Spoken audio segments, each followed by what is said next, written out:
what about, and I think about things that, limit big data. I think it's one of the ironies is that it's very hard to get the human element out of big data, and that, we have these solutions, but we ourselves, we humans are contextualizing the hypotheses.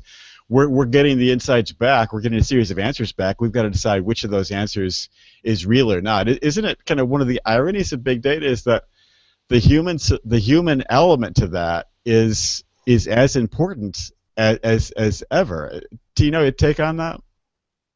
I think I definitely agree with you, at least at the current state of big data. Of course, there are some really interesting things going on in the DeepMind labs that are self-educating processes. But overall, human element is as important as ever because, and here's the prevalence of SQL, right? You have to have people who define the hypotheses, like you said. You have to have people who propose the questions and then ask those questions and then define what the questions are.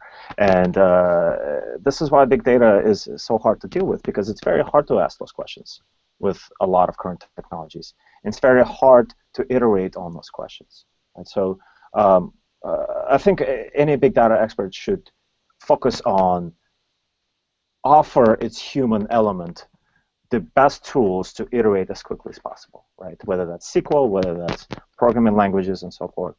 I think that's really important. Maybe it's also up to us as human beings. I mean, sometimes I think part of the problem is accepting the answers we get. I mean, maybe it's a very counterintuitive answer. Sometimes the data knows a lot that we don't know. We almost don't want to think that way. Satyan, what do you run into this sort of human big data conflict here? Is there a side you take on that one? Yeah, I mean, I think data is just, at the end of the day, a means, right? I mean, it's just another source of information. It's a source of information that's produced by computers. But, I think its promise is that it lacks bias, right? That unlike other sources of information, an article on the web, this webcast, theoretically everything has some element of bias. And data is this thing that's just pure observation, purely seeing what other things have recorded, and that's wonderful and great.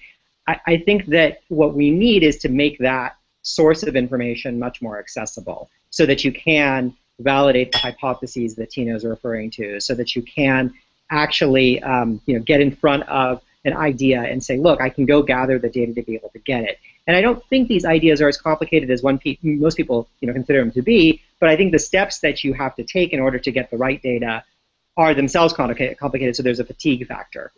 Then most people don't have the intellectual sort of marathon capability to go through and stand up a server and get data put into that server and then build a schema and then build some aggregates and then build an algorithm. I mean, all that stuff takes a lot of work and takes a lot of time, and too many experts have to participate in that process. And so I think the real human problem is how do you coordinate people so that the knowledge is available just in time?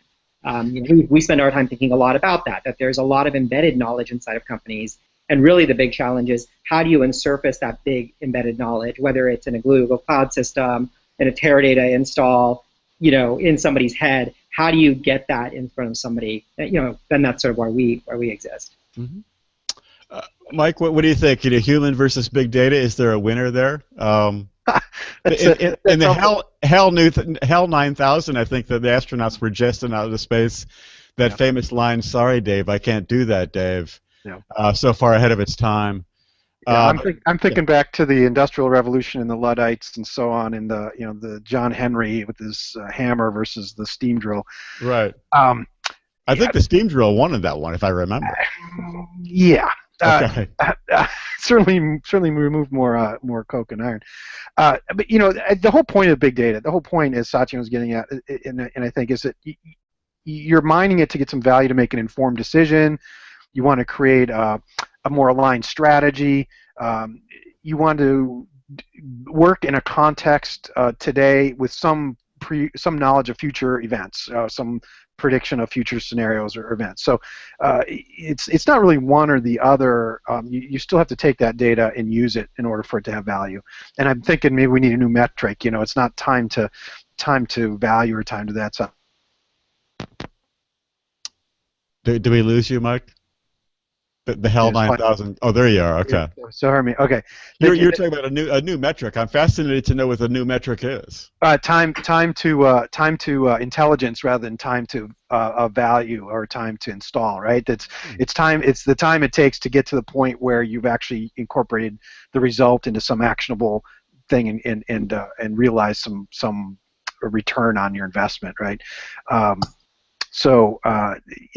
That's I think what it's not really an either or question, right? You're trying to harness all this technology and data science and everything to help some human at some point do something better.